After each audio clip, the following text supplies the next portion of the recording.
Noon, I am Dheeraj from Teka. This is Nanika Mendon from Spine Technologies. Hi, this is Soham and we are exhibiting our brand PamGrow. Hi, my name is Pranjal Jain. I am from Zozodi, XOXODA. Hi, my name is Deepak. I am a Vice President at Xyla Health. Tanvi, I am the co-founder of Zeco AI. Jitendra Kumar. I am from Seed Auto Private Limited.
aspect of Google Maps. You can build your own local map, but you can't build a Google map. Because what makes Google Maps powerful is the fact that it has access to real-time traffic data of millions and millions of users. The power of democratization. And lastly, I would say, when we had a brief chat with the Prime Minister and we asked him, so if some of you know me, I dared to ask a question that, sir, why the Prime Minister of a country will be interested in a learning platform? His answer, which probably some of you have heard, was a one-liner and it was not scripted. He said, Bharat में नागरिक सेवाओं को बढ़ाने का, improve करने का एक ही तरीका है, मेरे सरकारी कर्मचारियों को आप सिखाइए. वो करप्ट हैं या ब्यूरोक्रेटिक हैं, ये मेरे पे छोड़ दो, आप उन्हें सिखाइए. 70 साल से किसी ने उन्हें ट्रेनिंग नहीं दिया इस होना. So that line stayed with us. So Karmyogi Bharat's objective is improving citizen services and not only just training. So that's the thing. Lovely. Such an inspiring story both of you have been able to share. I'm pretty sure with all the smiles. Jhuma भी 10 साल से आया है या शायद 5 साल से आया है.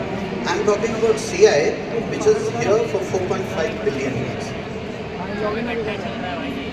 आज आप जिस रूप में हैं, आज ये पृथ्वी है जो आपका देश है, आपके हिमालयस हैं, आपके रेगिस्तान हैं, आपकी नदियाँ हैं, आपकी मिट्टी है, आपके पेड़ पौधे हैं, आपके फूल, आपके बर्ड्स, बीज, butterflies.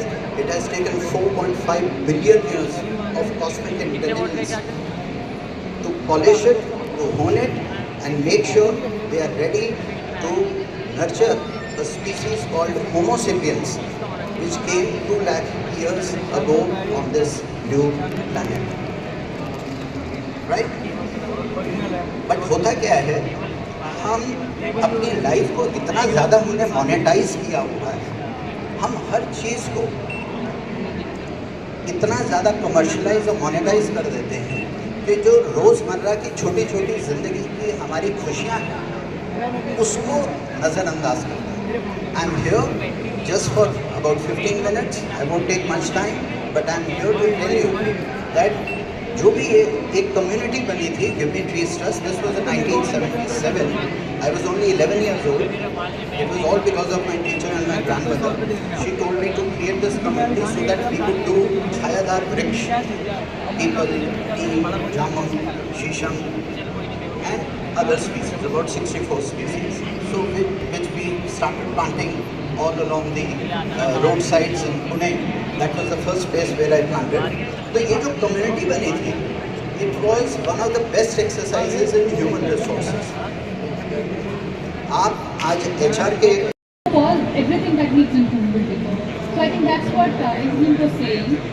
I have another question for you, Bhavna. So experts say currently we are in the era of narrow AI. So those systems they are good at specific tasks, but they lack proper reasoning. They can't take decisions from it.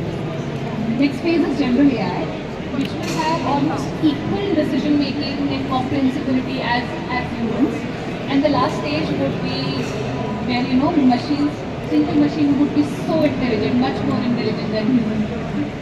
So my question is, as we move along this trajectory, because it will happen, maybe 2 years, 5 years, 10 years, we don't know that right now.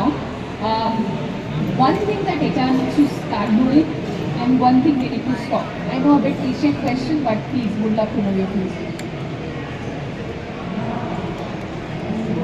So I think what we need to stop doing is putting process for the sake of process, right?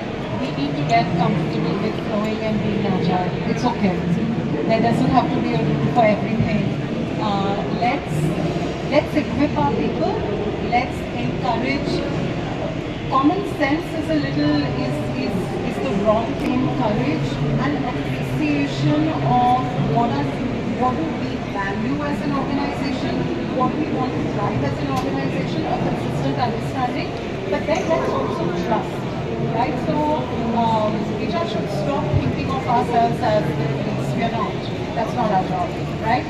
What we need to start doing, I won't say start, I think it's at different levels of maturity in different organizational contexts, but I think what we need to keep doing is follow a more inclusive approach when we think about ways of working. Because we've got second generation in the workforce, they think about things differently, right? I think yesterday, no, it was last week, there was a conversation that we were doing internally, and there's this view that when Gen Alpha come in, Gen Alpha from a characteristic perspective are going to be very similar to baby boomers. That's the early hypothesis. Now think about it. Baby boomers, Gen X, millennials, Gen Z, and then we'll go back to Gen Alpha, which is like baby boomers. So let's not assume that we know it all. We have to be inclusive in the way we pull it all together. So that's what I would encourage us to do more and more of. And let's not feel threatened about things. It's okay. It's good if people have more insight than we do because that's what keeps it real.